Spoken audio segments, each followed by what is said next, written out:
what is the reclamation of the land?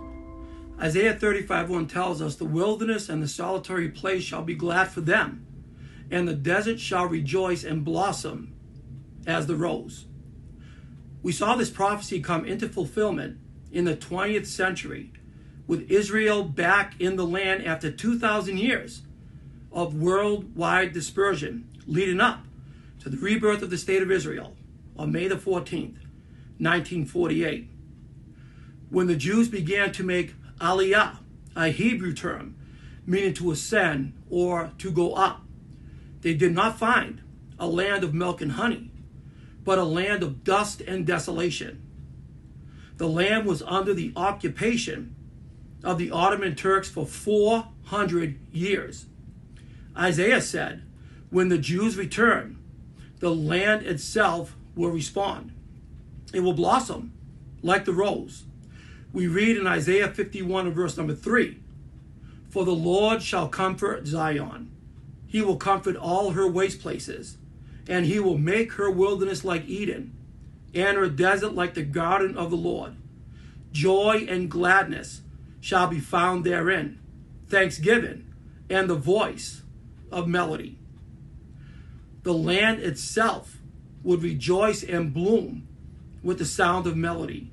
The land itself would respond when her indigenous people, the Jewish people, have come home.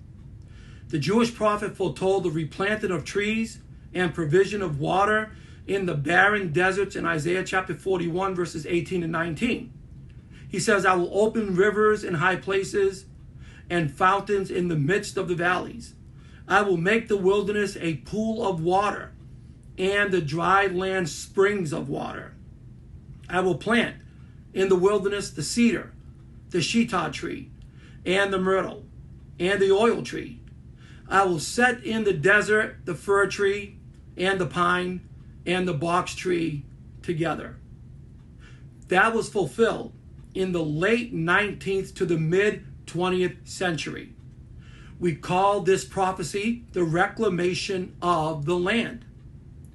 In Ezekiel chapter 36, God speaks to the land 35 times, not to people, but to the land itself as to what is to come. The Jewish people returning and the land responding by blossoming like the rose.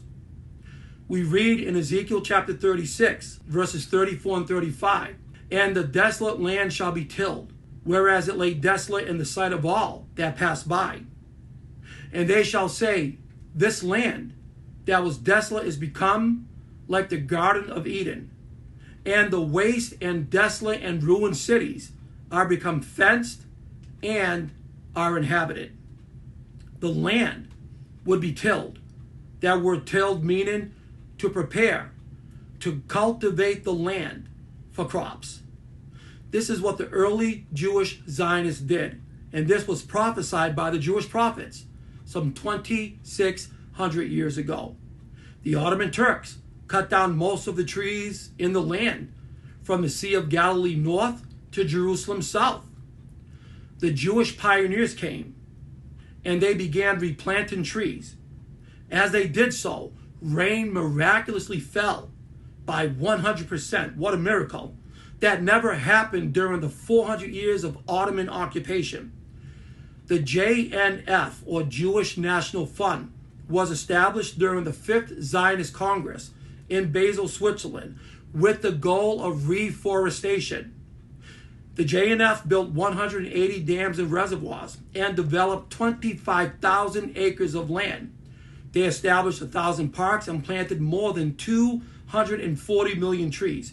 Israel is one of the world's producers and exporters of fresh fruit, including citrus, oranges, grapefruit, and tangerines. And Israel exports 5% of the world's flowers. The UN, which normally criticizes Israel, surprisingly declared that Israel is the most agriculturally efficient land on earth.